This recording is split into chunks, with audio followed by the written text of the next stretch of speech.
There's a place, a school, an institution where a professor resides. One that for the past 30 years has traveled the world teaching others. A pioneer in America of the fighting science of Savate.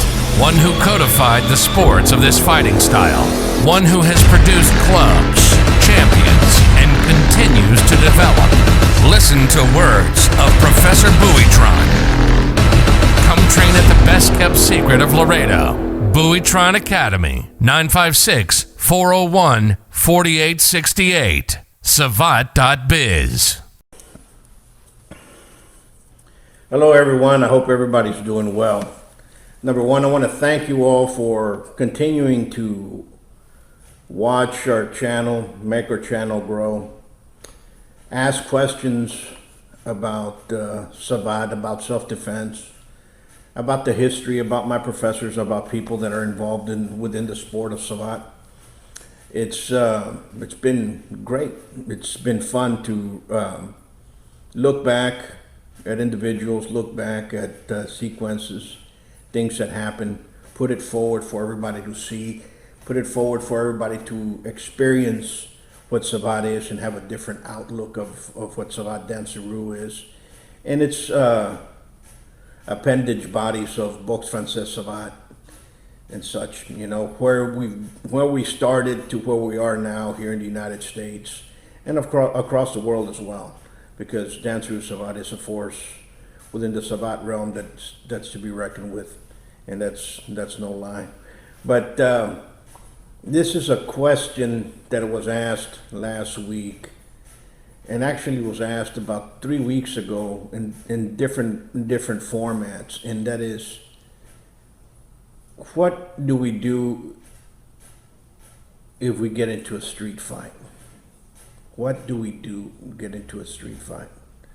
You know, that's the question that every martial artist, from Savate to Thai boxing, from capoeira to karate, from sumo wrestling to Greco-Roman wrestling, from Brazilian Jiu-Jitsu to Kung Fu, everybody tries to figure out, what do we do when we want to get into a fight? You know, the best answer is, the best fight is the one we've never gotten into in the street. You do not want to be involved in it. I'm going to ask you some questions. I'm going to talk a little bit, and I want you to realize and have the little rationale that I have. I've fought in the street. I've lived in 4 different continents. I've worked in 4 different continents. I studied in 2 different continents. I got into some street altercations in 4 different continents in several countries, and that is a fact. I'm not here patting my shoulder or bragging about it. It's just part of life. Fights, how can they start? They start instantly. How deadly are they? Very deadly. Okay? I'm going to give you all a scenario, what happened in Lubbock, that everybody's claiming self-defense. But I want you to understand that there is what we think there is self-defense, and there are legalities involved. Okay? This was a father that went to pick up his son in Lubbock, Texas. It's all over the news. I'm not going to put the video up there because I do not want to show somebody getting killed. But I'm going to tell you what should have done in my mindset and what the experiences are that I have and what I'm going to tell you all to have in there. I don't care if you're a black belt. I don't care if you're a silver glove. You may very well be very capable. But sometimes we just have to, in our heart, say, you know what, better to walk away. Okay? Treachery, treason. There's a lot of brave guys in the cemetery, my uncle used to say, and they're usually killed by cowards. And they're killed treasonously, treacherously. Okay? So let's put that in mind. This is the father that went to go pick up his son. The ex-wife said, you're not going to see him this weekend, it's mine. You're not going to see him. He should have called the police, because at that point in time, she was breaking a state jail felony, which is 2503 in the state of Texas. Remember that. It's a state jail felony. The problem with 2503, it's that it's not regulated in the state of Texas. DAs are afraid to take it because DAs want the women's vote. And it's usually happening to women. So they're not going to arrest the mom because she's saying that she don't want her kid or her child to go visit the father. So they tell the police that it's a civil matter. It's not a civil matter. It's a criminal action. It's a criminal matter. So all police departments in the state of Texas do not arrest the parent that is interfering with the court order and the state law. That is a fact. We can look into open letter requests that have been done by many countless people, including myself, over the subject matter. Okay?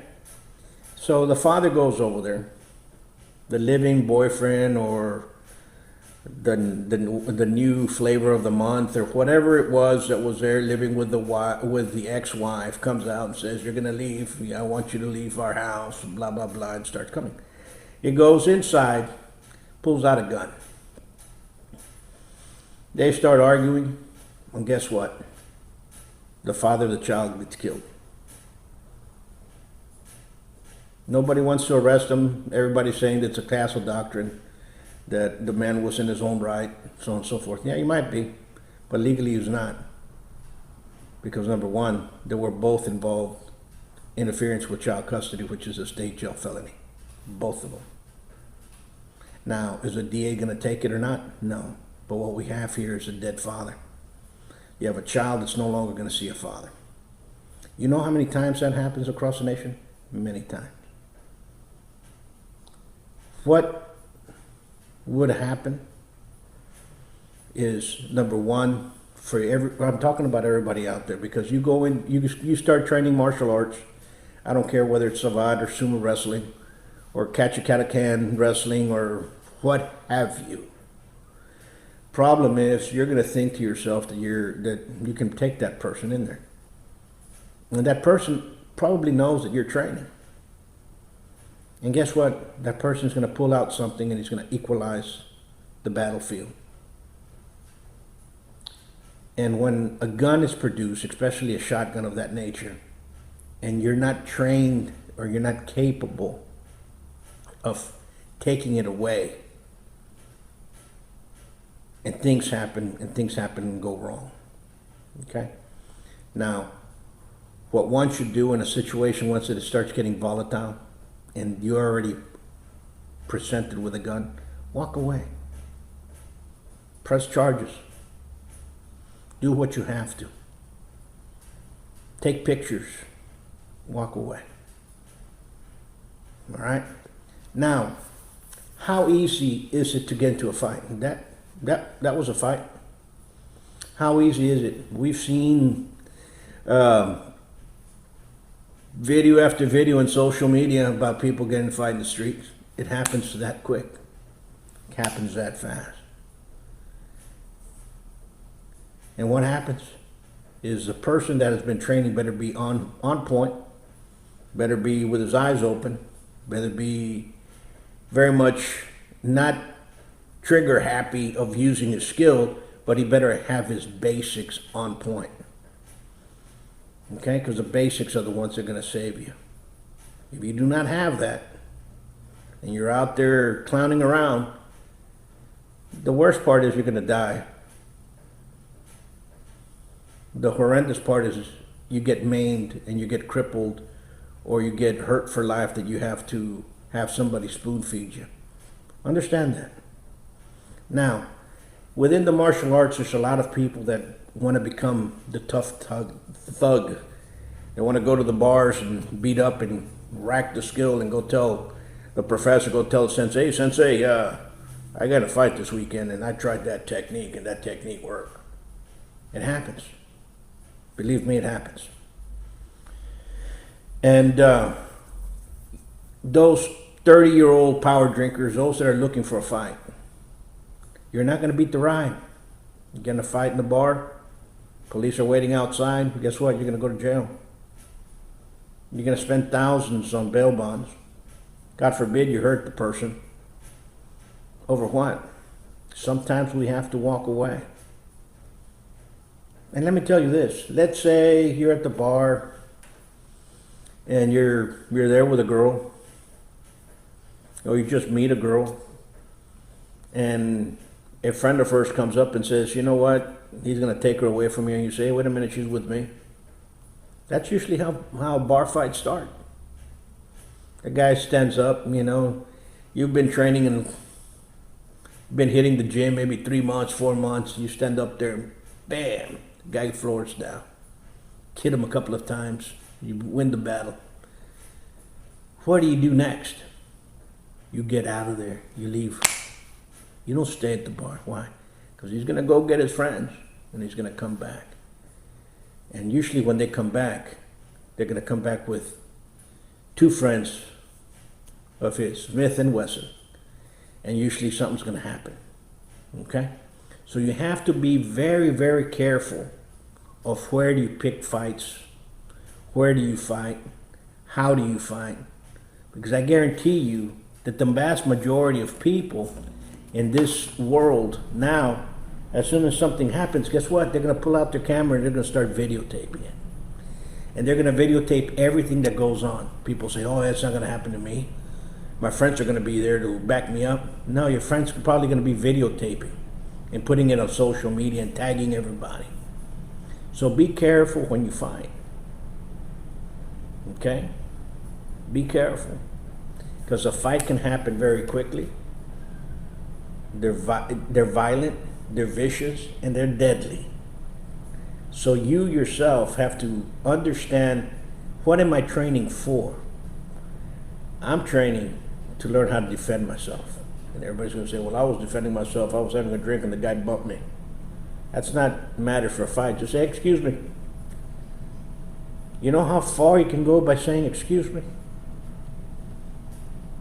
You can walk further than by turning around and saying, what? What the? Understand? Because believe me, you don't know who that other person is. I've seen this a lot.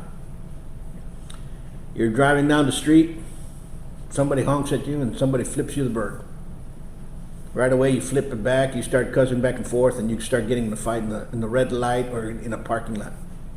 Well, guess what? In the state of Texas, it's called road rage.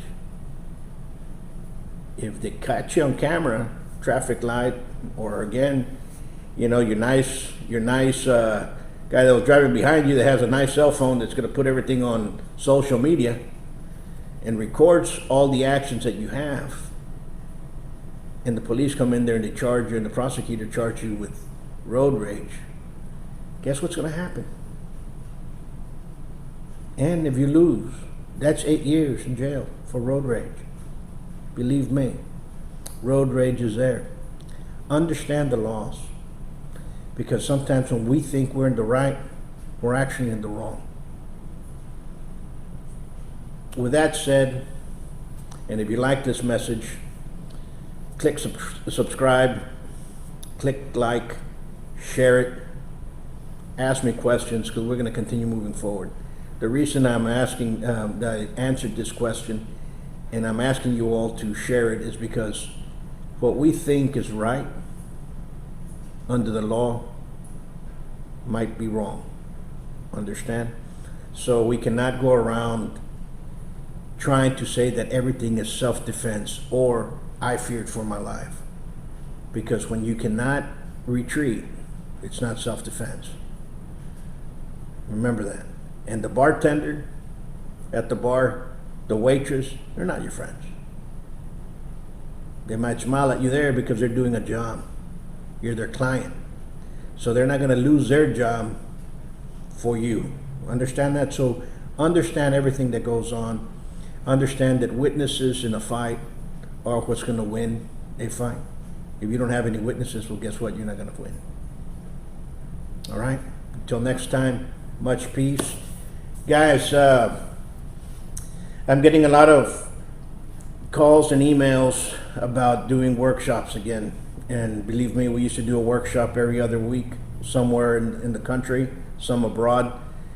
COVID has put a damper on that. But we are still teaching. And for those folks that are out in the outside of the Laredo vicinity or outside our main school and need to find up and touch up, go to buy me a coffee at Buitrón Academy. Join the crew. You're going to end up getting a lot of combinations, a lot of material that's not on YouTube. It's on buymeacoffee.com at Buitrón Academy. And there's a crew, and then there's also the inner circle. The inner circle are for those that I'm training to become teachers, to go out there and actually learn how to teach. So understand the difference. So next time, much peace.